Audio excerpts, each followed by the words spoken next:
Mm-mm.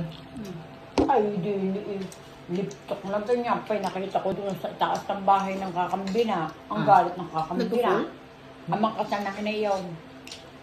Hindi. Ang ginawa ko, bumaba ako, di tapos na recess, nagsisimula naman. Dinat ako ng talong, eraser.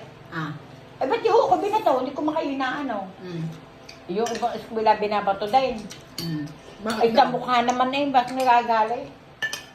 Talagang makakabasa yung ga, pa, ha, pa, ga. E di may mga pa, da. Hindi mo kaintindihan. Magkakaintindihan kayo, pit ito ang, hindi naman tayo ngayon, pinipisit, ito kapatse. Hoy, hapding-hapdi yan. Hindi ako makatanda. Ako ginaano sa kanyang sakit na sakit. Ay, ang mga kaskwelo kong gato yung pagkapan, nagreklamo extra. Hindi kami ng extra nagreklamo. Ayun, ginawa niya. Eh, ako nagalit, kinuha ko yung hampamalo. Hampas ko pa, hampas. Sabi, ay! Hampas ko kamay, hampas ko dito, hampas ko yung binte. Tuloy, dinampot ko yung bag ko, hampas ko pa rin kihampas. Okay, umalis na. Hindi kayo pumasa. Hindi, ako'y tinawagan, nakakambina. Mm. Pinapasok uli. Yung Ay, lahat di siya, no? tanda ang maestra. Ang school na ngayon, hindi na ngayon pinapalo. Eh kayo gay ano? Lumabagsak. Hindi naman. Matalino ka kayo ba ano? Estudyante? Hindi naman. Kaya ako talagang malukong. Pag lukong maestra, luko din ako. Ay, itong yung isang extra.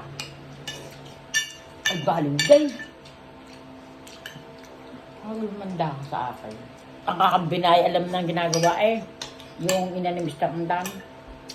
Alam na. Ang boss ako, madami itong bulate. Yeah. Ang kanyang pansit nasa ganyan. Doon sa tinapay na ganyan. Baliw lang, inay.